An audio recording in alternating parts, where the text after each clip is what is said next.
Yo, what is going on, everybody? My name is Dalton. Welcome back to another episode of Garage 99. Today, we are working on the door cards of my car. Now, I know aftermarket door cards can range in prices. You can get like plastic ones companies make, either on Etsy or whatever, for like $100. You could even do ones that are in the like $200 range. That's for a pair of them. Like if you wanted to get some like really cool overlay ones or aluminum or whatever you may do. So my thought was, what if we just kept the door cards, but to get that extra clearance room, we got rid of the handles. Okay, but then you're gonna have that big dent behind it from years and years of having a handle pressed up against it. So what do you do? Well, I'm gonna make some blanks out of this ABS plastic that I've had for a long time, using the jigsaw, precisely cutting out a piece of plastic for it to basically fill in this section where these two holes are gonna go. And then we will do a pull strap for the top. We will be ordering something very cool to match the interior. It's gonna look good. If it doesn't, I'll just put this stuff back together, but I'll still make the video for you guys. Just trying to find some cool stuff to do, some cheap DIY mods during the winter time because it's cold outside. That's why the heat's on, that's why the garage door is closed. So let's get to it. All right, so first thing you're gonna wanna do is remove the door panel. I believe there is a bunch of large Phillips head screws in here. All right, that's gonna need a flathead screwdriver to rip that off. Not rip it off, we'll be gentle with it. And then there's a third one in here. All right, and this is what you're working with.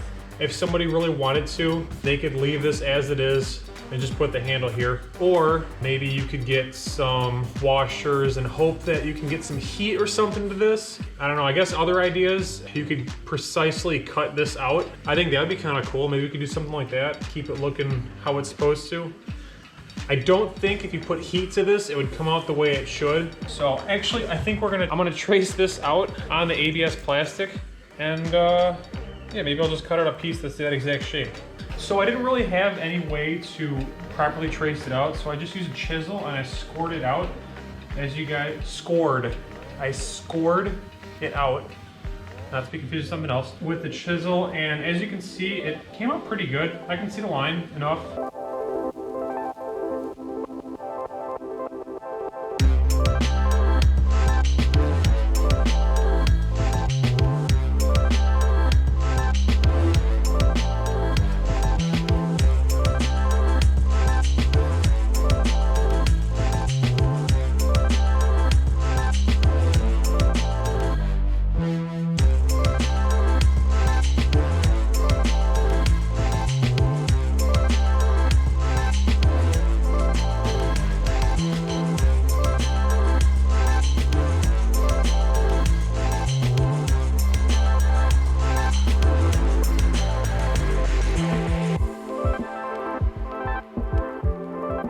All right, I've got the first one mocked up. I think it looks pretty good, honestly. I did this second mock-up for the other side already. I can make it look better. It looks okay, I guess. But I'm gonna have to roll these windows down, actually. So I have a way to pull the doors open in the meantime. It's gonna be a while for me, not for you guys, same video. But I will have the door pulls that I wanna get eventually. But yeah, you get a lot more room with that. So we're gonna go ahead and do this side now. Yeah, this is not the finished product. This is just kind of what am I capable of or what can I do. I'm either gonna like heat up or paint the outsides so it kind of all looks the same. And then I'll get the pull straps in soon.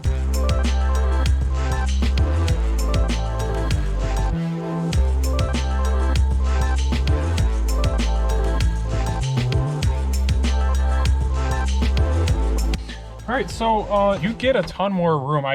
You clear up probably 3 or 4 inches in total. So am I going to be using that armrest? No, I mean, my seat is too low for where the stock armrest piece would be. So no, that works out pretty good.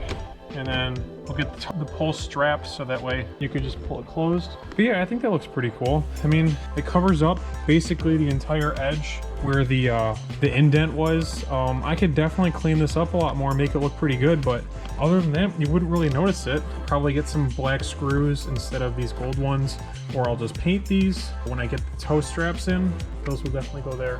They'll look good. What is going on, guys? It's been a couple days since the other part of this video. Finally got my toe straps in, so we're gonna go ahead and put them on the passenger side. It's actually only the one. I got the other one a couple days ago, already fitted up and everything, so we're just gonna be working on the passenger side since the driver's side is already done. Since the last video, I did get some screws and some washers and hardware. I really like the way that looks. What you want to do if you want to do this yourself, you got to get some long 1.5 by 14 bolts or something like that. You want it to reach really far in so it's got a nice grab, since this will be your grab handle when you're pulling the door closed. But as you can see, if you don't use enough washers, you are going to have a gap because it's going to pull the door panel in too much. So if you have more washers, it'll allow that to stay flush and level with that. This is obviously done. I did sand this really well and I painted it. I used a spray paint, like a gloss spray paint, to keep it looking nice. Keep all the edges looking black with the rest of the panel. Black washers. For the grab handles, those are actually the original screws that I just painted black. These I got at Lowe's, Home Depot, something like that. This is a 1-inch rubber washer, so you can use it to kind of keep everything flush, because there is a decent sized oblong shape behind there that finishes it off pretty good. We're gonna have to find some more washers and then we'll put the strap on. Strap on.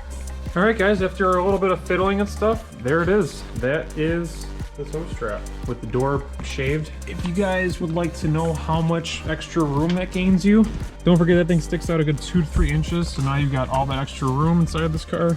Same thing with the driver's side, although you've got the side bowstring on that. This is a more realistic one. If you still have your stock seats, you have plenty. You wouldn't be able to spread your legs. Wouldn't be able to move your legs around like that if you still had that piece in there, so it gives you plenty of room. Very simple, very easy to do. What I spent on this, you can get these about $20 a piece shipped. You can get cheaper if you want. I wanted to match the rest of the interior, so I got Sparko. Also like the little red accent to the car, red and blue. Those are about 20 bucks a piece, that's 40. I spent like $2 on all the hardware and washers I did not already have. I spent whatever, like $3 or $4 on the spray paint for the plastic panels and the screw heads. And then I had this piece of plastic. You could probably get a 1 foot by 1 foot piece on Amazon, really cheap, of ABS plastic. Works really well though, I'm pretty happy with that. Makes the car look a little more race car-y without being too extreme, still have the original door panels in it. And if you want to, you can always reverse it. Still have the other handles just sitting around. I didn't have to cut anything up. You don't have to modify anything on the door or the door panel. That's pretty cool. I can show you guys the clearance of the driver's side as well. All right, these buckles are gonna be in my butt a little bit. Oh, okay. Obviously, I'm not gonna worry about that. Actually, I mean, if you're just like cruising, you're still gonna be hitting that if you got your legs just comfortably, you know, not squished together. So it does actually increase the space a little bit. Door handle is easy to grab. If I'm strapped in here, I can still get that, which is a huge helper. Help pull it close. Another cheap mod you guys can do on your own. On your Miata, I know it's a very cheap car to get into. A lot of expensive aftermarket things. Even though I paid 20 bucks a strap, you could probably get straps that aren't approved or have a positive tow rating. You can get them for like 5 bucks. You could even go to Home Depot or something, any of those hardware stores, and get webbing and then make a loop kind of similar to this and just drill through the webbing. All you need is something to be able to close the door with. And I'm making messes as usual, my bad. Oh, I almost didn't show you guys something else. Ready for this? Look at that, got both sides done. It's a new custom logo we're working with. I just figured it'd be kind of cool. They're hexagon shaped like a bolts or something. I thought it was cool, kind of automotive, and you're able to take the G and flip it over for $9.9, giving away all my trade secrets. And then you got the play button on there for YouTube, so a little advertising. It's inspired by DDE. If you guys don't follow them, they're massive on YouTube, so I just figured that'd be cool. But that's gonna do it for today, guys. Appreciate you watching the video today. If you can, like it, subscribe if you want more content. As it starts getting warmer, we're gonna be doing a lot more videos on this, the Focus, doing car shows, car meets, traveling around, and I will be going through the entire process of me doing racing on the channel. I would love to share with you guys my experience as a novice if you ever wanted to get into it, what to do, what to prep for. I will have people help me along the way, tutors in the passenger seat on the tracks and whatnot. So like, subscribe, comment, please subscribe. We're gonna try and hit as many subs as we can this year to see if we can start doing something with this. So I really appreciate you all very much for watching. Peace out, keep turning those gears.